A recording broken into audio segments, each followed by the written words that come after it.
ನಮಸ್ತೆ ವೀಕ್ಷಕರೇ, ನೀತಧ್ವನಿಗೆ ಸ್ವಾಗತ ಸುಸ್ವಾಗತ. ವೀಕ್ಷಕರೇ, ರಾಜ್ಯ ರಾಜಕೀಯದಲ್ಲಿ ಎಲ್ಲವೂ ಸರಿಯಾಗಿದೆ, ಸರಕಾರ ಸುಭದ್ರವಾಗಿದೆ ಅಂದುಕೊಳ್ಳುವಾಗಲೇ ಮತ್ತೊಂದು ಸುತ್ತಿನ ರಾಜಕೀಯ ಹೈಡ್ರಾಮಾ ಶುರುವಾಗಿದೆ.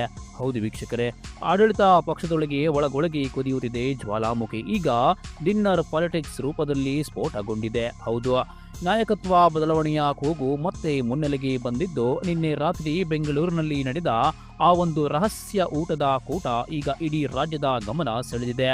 ಅಷ್ಟಕ್ಕೂ ಆ ಊಟದ ಕೂಟದಲ್ಲಿ ಆಗಿದ್ದೇನು? ಸಿಎಂ ಕುರ್ಚಿಗೆ ನಿಜಕ್ಕೂ ಕುತ್ತು ಬಂದಿದೆಯಾ? ಬನ್ನಿ, ಈ ವಿಡಿಯೋದಲ್ಲಿ ಕಂಪ್ಲೀಟ್ ಡೀಟೇಲ್ಸ್ ಅನ್ನ ಕೊಡ್ತೀವಿ. ವಿಡಿಯೋವನ್ನ ಕೊನೆಯವರೆಗೆ ಮಿಸ್ ಮಾಡದೆ ನೋಡಿ. ವೀಕ್ಷಕರೇ, ವಿಧಾನಸೌಧದ ಪಡಸಾಲೆಯಲ್ಲಿ ಹಾಗೂ ರಾಜಕೀಯ ವಲಯದಲ್ಲಿ ಈಗ ಬರೀ ಇದೇ ಚರ್ಚೆ. ನಿನ್ನೆ ರಾತ್ರಿ ಬೆಂಗಳೂರಿನ ಪ್ರತಿಷ್ಠಿತ ಖಾಸಗಿ ಹೋಟೆಲ್ನಲ್ಲಿ ಮಾಗಡಿ ಶಾಸಕ ಎಚ್.ಸಿ. ಬಾಲಕೃಷ್ಣ ಅವರ ಹುಟ್ಟುಹಬ್ಬದ ಪಾರ್ಟಿ ಆಯೋಜನೆಗೊಂಡಿತ್ತು. ಆದರೆ ಇದೊಂದು ಸಾಮಾನ್ಯ ಬರ್ತ್ಡೇ ಪಾರ್ಟಿ ಆಗಿರಲಿಲ್ಲ. ಇಲ್ಲಿ ಸೇರಿದ್ದು ಬರೋಬ್ಬರಿ 30ರಿಂದ 40 ಜನ ಪ್ರಭಾವಿ ಶಾಸಕರು.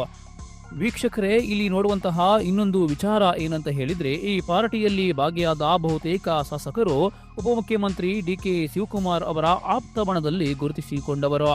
ರಾಜಕೀಯದಲ್ಲಿ ಯಾವತ್ತೂ ಊಟ, ಕಾಫಿ, ಟೀ ಮೀಟಿಂಗ್ಗಳು ಸುಮ್ಮನೆ ನಡೆಯುವುದಿಲ್ಲ. ಈ ಡಿನ್ನರ್ ಮೀಟಿಂಗ್ ಕೂಡ ಉಪಮುಖ್ಯಮಂತ್ರಿಗಳ ಬಣದ ಒಂದು ಸ್ಪಷ್ಟ ಶಕ್ತಿ ಪ್ರದರ್ಶನ ಎಂದು ವಿಶ್ಲೇಷಿಸಲಾಗುತ್ತಿದೆ. ವೀಕ್ಷಕರೇ, ನಮಗೆಲ್ಲರಿಗೂ ಗೊತ್ತಿರುವ ಹಾಗೆ ರಾಜ್ಯದಲ್ಲಿ ಕಾಂಗ್ರೆಸ್ ಸರ್ಕಾರ ಬಹುಮತದಿಂದ ಅಧಿಕಾರಕ್ಕೆ ಬಂದಾಗಿನಿಂದಲೂ ಮುಖ್ಯಮಂತ್ರಿ ಸ್ಥಾನಕ್ಕಾಗಿ ಸಿದ್ದರಾಮಯ್ಯ ಹಾಗೂ ಡಿ.ಕೆ. ಶಿವಕುಮಾರ್ ಅವರ ನಡುವೆ ತೀವ್ರ ಪೈಪೋಟಿ ಇತ್ತು. ದೆಹಲಿಯಲ್ಲಿ ಹೈಕಮಾಂಡ್ ಮಧ್ಯಪ್ರವೇಶಿಸಿ 2.5 ವರ್ಷಗಳ ಅಧಿಕಾರ ಹಂಚಿಕೆಯ ಸೂತ್ರದಡಿ ಸರ್ಕಾರ ರಚನೆಗೆ ಗ್ರೀನ್ ಸಿಗ್ನಲ್ ಕೊಟ್ಟಿತ್ತು ಅನ್ನೋದು ಎಲ್ಲರಿಗೂ ಗೊತ್ತಿರುವ ವಿಚಾರ. ಈಗ ಸರ್ಕಾರ ರಚನೆಯಾಗಿ ಸಮಯ ಕಳೆಯುತ್ತಿದ್ದಂತೆ ಆ 2.5 ವರ್ಷದ ಡೆಡ್ಲೈನ್ ಹತ್ತಿರ ಬರುತ್ತಿದೆ. ಇದೇ ಕಾರಣಕ್ಕೆ ಈಗಾಗಲೇ ಹೈಕಮಾಂಡ್ ಮೇಲೆ ಒತ್ತಡ ಹೇರಲು ಡಿ.ಕೆ. ಶಿವಕುಮಾರ್ ಬಣ ಸಜ್ಜಾಗಿದೆ ಎನ್ನಲಾಗುತ್ತಿದೆ. ನಿನ್ನೆಯ ಊಟದ ಕೂಟದಲ್ಲಿ ಪ್ರಮುಖವಾಗಿ ಚರ್ಚೆಯಾಗಿದ್ದು ಇದೇ ವಿಚಾರ ಅಂತ ಹೇಳಲಾಗ್ತಾ ಇದೆ. ವೀಕ್ಷಕರೇ, ಮೂಲಗಳ ಪ್ರಕಾರ ಈ ರಹಸ್ಯ ಸಭೆಯಲ್ಲಿ ಶಾಸಕರು ಒಂದು ಗಂಭೀರ ನಿರ್ಧಾರಕ್ಕೆ ಬಂದಿದ್ದಾರೆ. ಮುಂಬರುವ ದಿನಗಳಲ್ಲಿ ನಾಯಕತ್ವ ಬದಲಾವಣೆ ವಿಚಾರವಾಗಿ ಹೈಕಮಾಂಡ್ ಸ್ಪಷ್ಟನೆ ನೀಡಬೇಕು. ನಮ್ಮ ನಾಯಕನಿಗೆ ಕೊಟ್ಟ ಮಾತಿನಂತೆ ಮುಖ್ಯಮಂತ್ರಿ ಸ್ಥಾನ ಬಿಟ್ಟುಕೊಡಬೇಕು, ಇಲ್ಲದಿದ್ದರೆ ನಾವೆಲ್ಲರೂ ಒಟ್ಟಾಗಿ ದೆಹಲಿಗೆ ತೆರಳಿ ವರಿಷ್ಠರನ್ನ ಭೇಟಿಯಾಗುತ್ತೇವೆ ಎಂಬ ನಿರ್ಣಯಕ್ಕೆ ಬಂದಿದ್ದಾರೆ ಎಂದು ಹೇಳಲಾಗುತ್ತಿದೆ. ವೀಕ್ಷಕರೇ, ಬಜೆಟ್ ಅಧಿವೇಶನ ನಡೆಯುತ್ತಿರುವಾಗಲೇ ಈ ಬೆಳವಣಿಗೆ ನಡೆಯುತ್ತಿರುವುದು ವಿರೋಧ ಪಕ್ಷಗಳಿಗೆ ಆಹಾರ ಒದಗಿಸಿದಂತಾಗಿದೆ. ವೀಕ್ಷಕರೇ, ಆದರೆ ಸುದ್ದಿ ಮಾಧ್ಯಮಗಳಲ್ಲಿ ಈ ವಿಚಾರ ಬರುತ್ತಿದ್ದಂತೆ ಎಚ್ಚೆತ್ತ ಡಿಸಿಎಂ ಡಿ.ಕೆ. ಶಿವಕುಮಾರ್ ಅವರು ತಕ್ಷಣವೇ ಡ್ಯಾಮೇಜ್ ಕಂಟ್ರೋಲ್ಗೆ ಮುಂದಾಗಿದ್ದಾರೆ.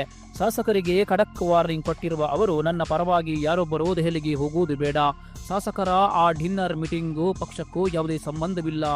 ಅದು ಅವರವರ ವೈಯಕ್ತಿಕ ವಿಚಾರ. ದಯವಿಟ್ಟು ಯಾರು ಗೊಂದಲ ಸೃಷ್ಟಿ ಮಾಡಬೇಡಿ ಎಂದು ಹೇಳಿಕೆ ನೀಡಿದ್ದಾರೆ. ಆದರೆ ಬೆಂಕಿ ಇರದೆ ಹೊಗೆ ಆಡುತ್ತಾ ಹೇಳಿ, ಹೈಕಮಾಂಡ್ ಮಟ್ಟದಲ್ಲಿ ಏನೋ ದೊಡ್ಡ ಮಟ್ಟದ ಚಟುವಟಿಕೆಗಳು ನಡೆಯುತ್ತಿದೆ ಅನ್ನೋದು ಸತ್ಯ. ವೀಕ್ಷಕರೇ, ಒಟ್ಟಿನಲ್ಲಿ ರಾಜ್ಯ ರಾಜಕಾರಣದಲ್ಲಿ ಮುಂದಿನ ದಿನಗಳಲ್ಲಿ ದೊಡ್ಡ ಮಟ್ಟದ ಭೂಕಂಪ ಆಗುವ ಎಲ್ಲ ಲಕ್ಷಣಗಳು ಗೋಚರಿಸುತ್ತಿದೆ. ಕಾದು ನೋಡೋಣ ಏನಾಗುತ್ತೆ ಅಂತ. ವೀಕ್ಷಕರೇ, ಈ ಡಿನ್ನರ್ ಪಾಲಿಟಿಕ್ಸ್ ಬಗ್ಗೆ ನಿಮ್ಮ ಅನಿಸಿಕೆ ಏನು?